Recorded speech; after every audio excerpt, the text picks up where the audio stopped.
Retro WB logo counts for Joker-style 80s opening credits. A visual representation of this movie. It physically hurts Arthur to put on a happy face, especially when you consider the source telling him to do so, his abusive mother.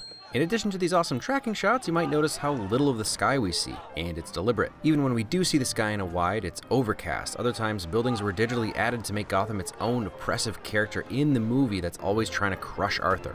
This moment of awfulness, literally kicking a guy while he's down, brought to you by Icelandic composer Hildur Guðnadóttir. I can't possibly be pronouncing that correctly. My name is Hildur Guðnadóttir. Anyway, her Oscar-nominated, at least, absolutely killer score. Droning and dragging and weeping. This movie is not the same without it. And there's never a wrong time for a little clown comedy. What a title card. Bold, slightly bleeding beyond the edges of the frame, reminding us the Joker is larger than life, larger than 65mm. Another, I gotta say, inspired choice for the Joker. Laughter is supposed to be a joyful sound. Instead, it rips at Arthur's throat and pulls his face into a grimace. I told you I'm pursuing a career in stand-up comedy. No, you didn't. I think I did. There you have it. Whether he did or didn't, he knows he did, and one more person who's supposed to care about him doesn't. I just hope my death makes more sense than my life. Appreciating your own joke and also fake out and shadowing since he was already considering suicide. Always a little bit of white paint left over on his chin as if he can never wholly take the clown mask off, something he learns to embrace. The first time it happens, we're left to sit with his condition and think about why and what's going on. Lesser writers write a line of dialogue where the therapist comments on it. The stairs, the now famous stairs, nailing home Arthur's struggle and slog through life. How skinny you are. Apple a day keeps the doctor away was Joaquin's motto during prep, as in that's all he ate. He'll make a great mayor. Everybody says so. He's the only one who could save the city. Clairvoyance? Unless you're the type of person who thinks Thomas Wayne's son actually keeps the city in a perpetual state of crime? This is the moment that justifies so much of the movie. Are we watching a fantasy, a flash forward, flash back? We don't know Arthur or his story yet well enough to know for sure. His laugh seems goofy enough. The irony here is that Arthur is so out of touch with social norms he doesn't realize his fake laugh is off-putting, so it makes its way into his fantasy. But once we get to know Arthur, we know this isn't how this interchange would have gone, at least pre-Jokerification. She says I was put here to spread joy and laughter. Even fantasy version Murray doesn't believe the lines Arthur's writing for him. All this, the lights, the show, the audience, all that stuff, I'd give it all up in a heartbeat to have a kid like you. It does become pretty clear by the end it isn't real. And wouldn't you know, the unreliable narrator comes up again. Also fantasy hugging. Simple shot, but something of a conceit for the entire movie. Arthur is just stretching his leather shoes, I guess, but he's shot from behind in a way that makes anyone seeing him uncomfortable. He's all bone and sinew, but still comes off powerful and inhuman. You could even project a sinister vibe onto him, or say a political movement, or other things being unintentionally conveyed. You can pay me back some other time. He will. Just in case you weren't sure if that laugh was fake. He's going out of business, for God's sake, Arthur. Why would I keep his sign? That delivery. Joaquin Phoenix is always a win? The first hint that Arthur sees things in a different way than Sophie. This interchange was a complete win in his mind, but he clearly freaked her right out. Travis had the foresight to keep all his guns unloaded. But hey, what are you gonna do? Dancing skill is more important to Arthur than we may have realized. We're getting quick glimpses into Arthur, both his inability to know what is funny about the stand-up set, laughing at the wrong times, even being confused when the audience laughs. Said anything?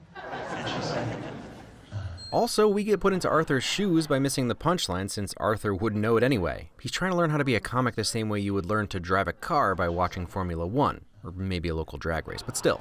And Arthur even applies that observational humor to his own life. I was hoping you'd come in and rob the place. I mentioned the unreliable narrator, and really that confident, endearing smile is such a huge tell. Anytime you like what you're seeing, assume you're only seeing what Arthur wants you to see. I do stand-up comedy. You should maybe come see a show sometime.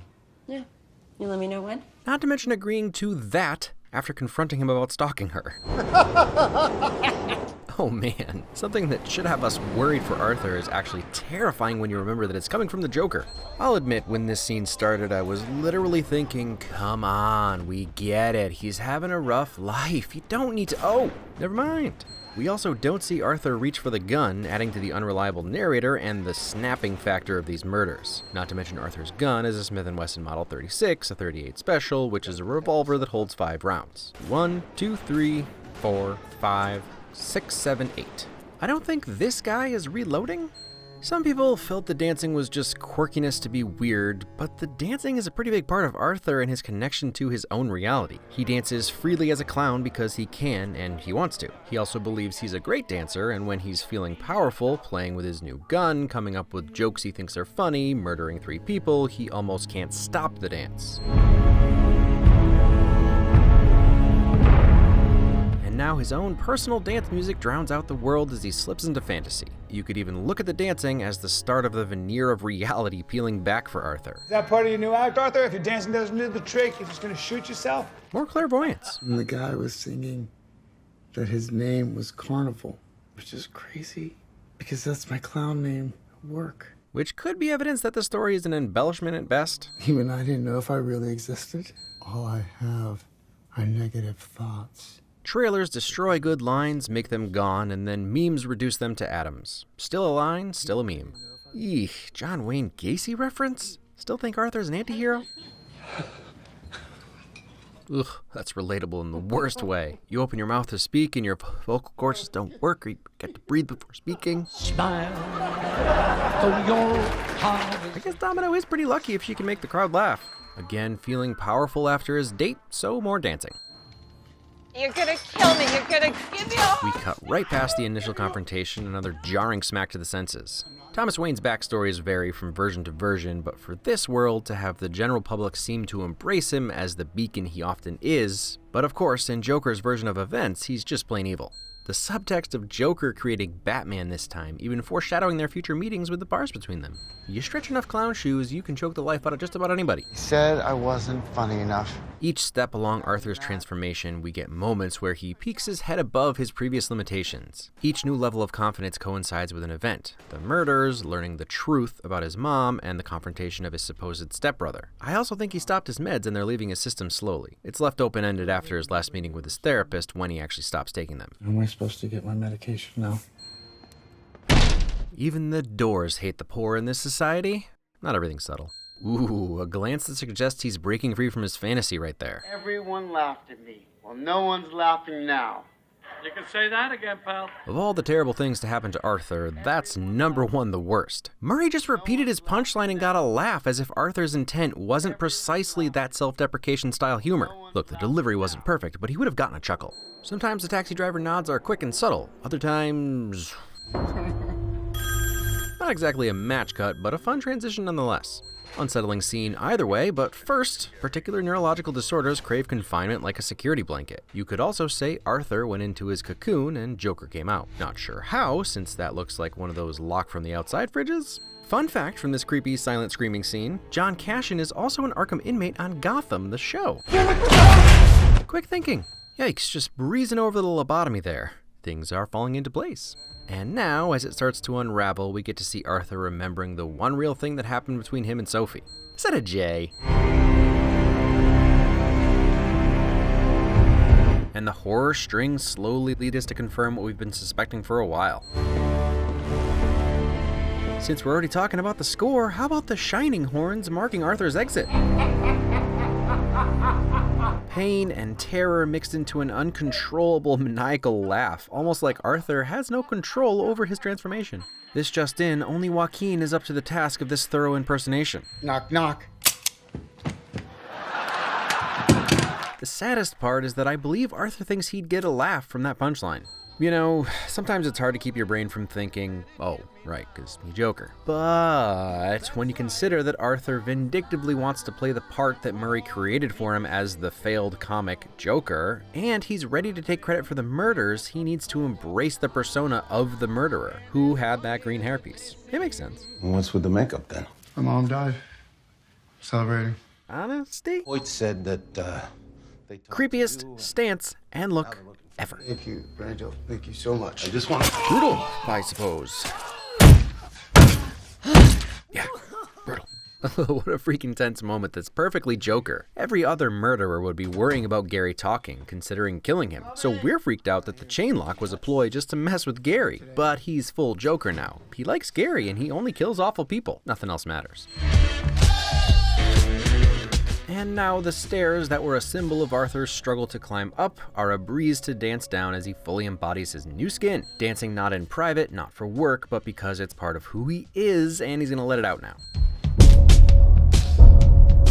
And inside Arthur's head, the universe's soundtrack is cheering him on, but once we pull back, we get to hear and feel what's really going on. It's not triumphant, it's tragic.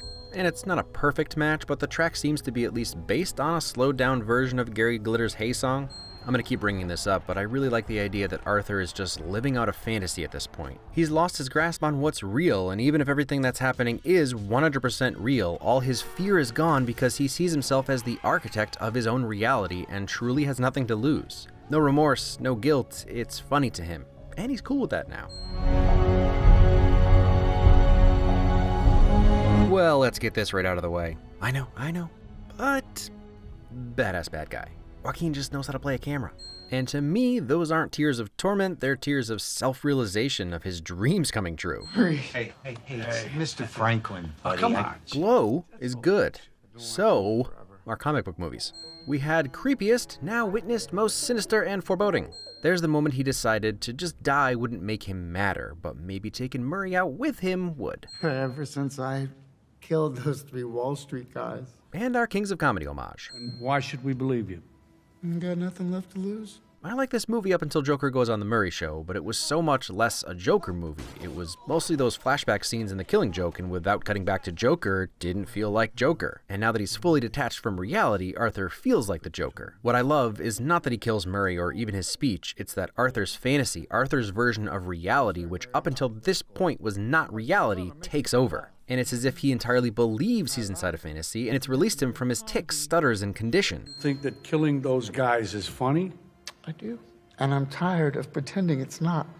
They couldn't carry a tune to save their lives. Okay, now that's the Joker. I mean, Buster Bluth. Joker Bluth. Folks are Juth. And take it like good little boys, that we won't werewolf and go wild. I might even venture to say this final outrage speech is a reversion of sorts, which is why it's a bit childish, back to before he'd started to try to fit into society, a time before his condition. The police, I'll tell you what you get. Call the police. You get what you fucking deserve. Alrighty then. I guess we live in a society.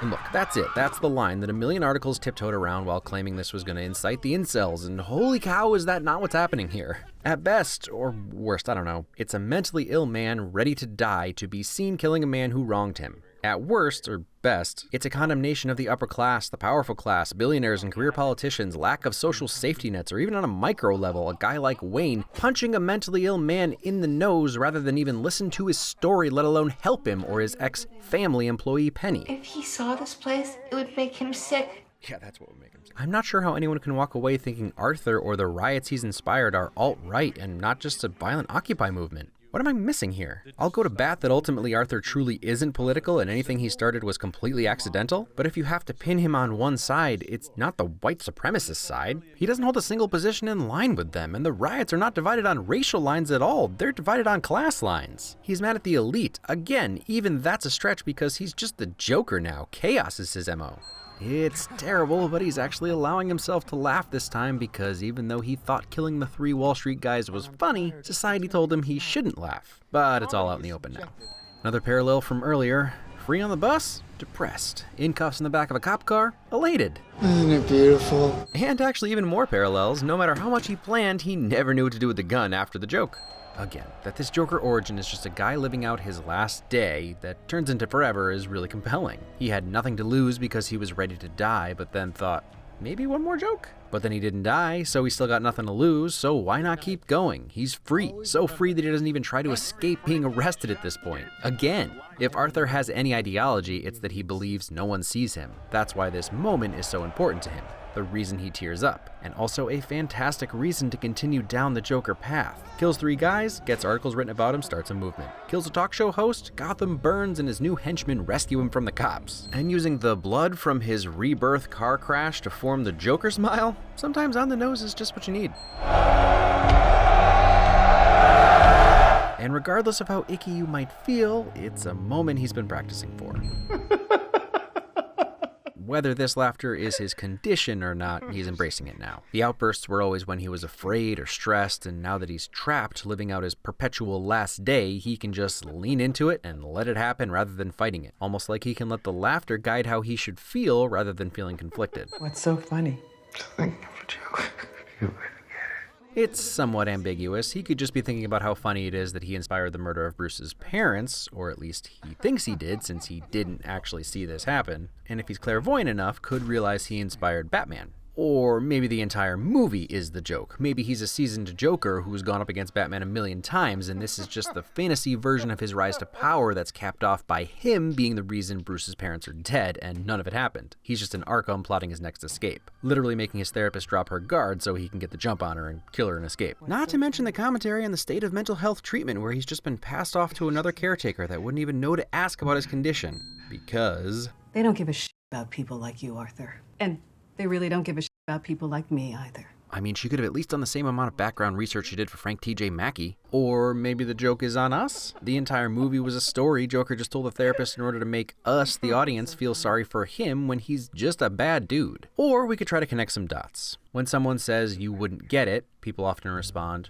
try me. Some people get their kicks stomping on a dream. And then he specifically sings the Stomping on a Dream line from Murray's Sinatra theme song called That's Life, and then has bloody footprints. The joke being that he brought the song to life again. His style of humor is pretty dry. No one's laughing now. That's life, and now you're dead. The real fun is that it's left up to you because making any definitive statement about the Joker is seemingly impossible.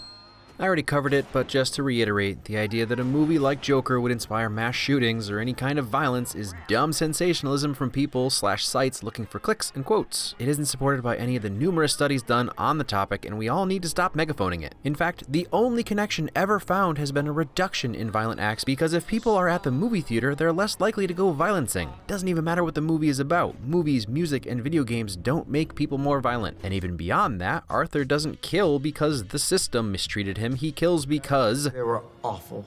and also, You're awful, Murray. whether you think the movie makes a political statement or not, Arthur isn't trying to. Joker isn't the incel anthem. If you remove the relationships from Dexter, does it become toxic? Do you truly believe Arthur was driven by his lack of girlfriend? The meta-ness of trying to pre-blame a movie character for violent acts that haven't even been committed when the character they're trying to blame exists inside a story that clearly says Arthur is mentally ill and is trying to use awful people as scapegoats when the truth is that he just thinks it's funny. Statistically, it's actually the media around pieces of art like this talking about it that are more likely to inspire real-life Jokers. You know, reminding people of bad people the media made famous because they did bad things. Stop it. It's all tragically meta and frustrating, and I refuse to play into it any more than I already have by acknowledging it. Anyway, Joaquin is amazing. I said the movie isn't the same without Hilder's score, and it's also not the same without Joaquin. Any unevenness in his performance, or to what level his illness affects him, are easily explained by the unreliable narrator. And it's also tricky because as his story unravels, he grows in confidence and the strings keeping him tethered to our reality break. Joker is a lot about the difference between how the world sees Arthur and how Arthur sees Arthur. Arthur lives inside Fantasyland. It's the only time he gets to be happy. Almost all of his interactions with real people are awful, even his mother. Sophie is the one exception, and that's just because she didn't immediately recoil. So he built her into his fantasy. His life slowly becomes more and more mythic. Newspapers are writing about him. At the same time, for unrelated reasons, he's invited on the Murray Show, and after murdering Murray, he's essentially worshipped by people who think he has a plan. He doesn't. He was just following a dust bunny along the sidewalk when fantasy took over his life. And of course he's going to embrace that. The idea that the movement and infamy of the Joker was just a mentally ill man getting revenge because he was mocked. The get what you deserve line wasn't meant as some profound statement, it was a dark joke. I sort of look at Joker as the middle of the road between pretty good period drama and well-crafted comic book movie that breaks the mold. Logan in some ways, but maybe not as fully realized as Logan. I don't think Joker has a ton to say. It would rather present some ideas about mental illness and class warfare and show a potential outcome. Not every movie has to pick a side, so I think it works here. My biggest complaint, other than the occasional hammer to the face one-liner, Now I realize it's a fucking comedy. is the reliance on story beats and homages to Taxi Driver that became distracting at sometimes. I mean, Arthur may have seen it 5 years earlier and was just imitating Travis Bickle, practicing lines, imaginary assailants he needs to shoot, the early taste for killing that feels justified, the hair change at the end, the way he gets a gun, emptying a magazine into a dead dude, cylinder this time, the slow start and brutal ending, planning suicide but plans go awry, a finger gun to the head, stalking a campaigning politician, even doing political things without having a political reason, right down to the blurry lines between hero and villain, vigilante and psychopath, not to mention the influence of the pounding, deliberately monotonous score.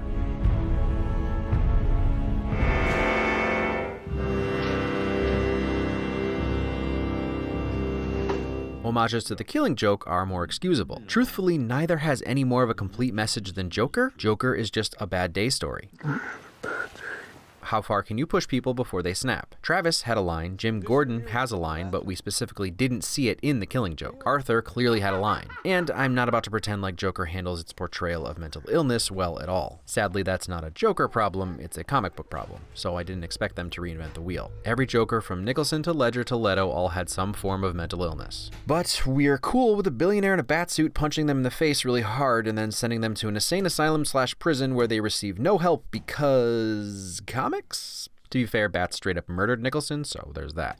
I will say that the problems people had with The Killing Joke are definitely amplified here. A lot of fans believe Joker needs to be a force of nature, and giving him a backstory robs him of his power. I don't know if it was Alan Moore's intention, but since Batman's part in that story is mostly about confronting the idea that his relationship with the Joker will end in death, I've always thought a Joker origin made sense in that story. You can't empathize with a force of nature. A failed comic making bad choices? A mentally ill, low-wage worker taking care of his mentally ill liar of a mother being mocked by his idol on TV?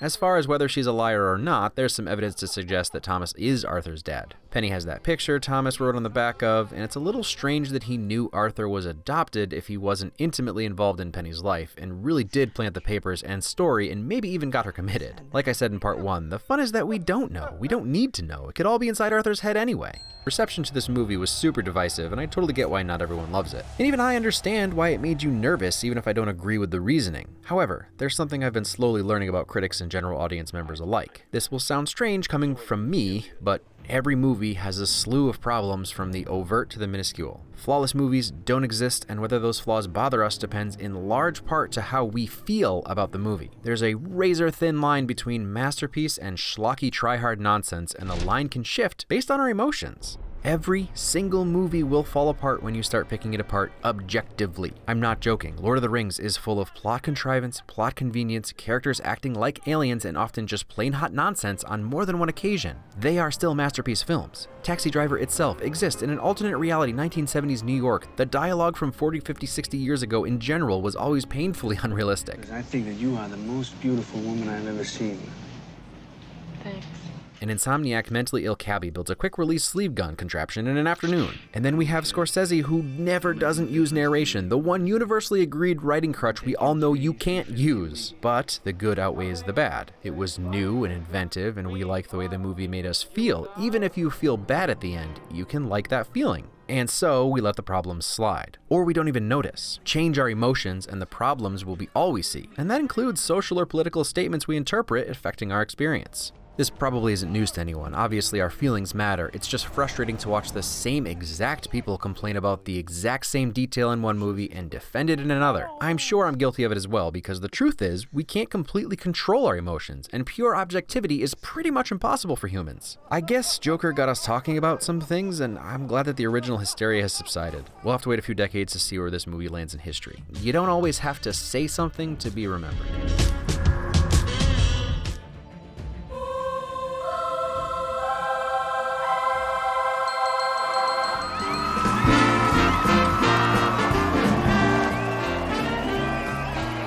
18 trillion versions of this movie just based on the way he would do things so differently every time. You would come over to him and give him one line of direction and it would literally change everything in a great way. And he was just never locked into one thing.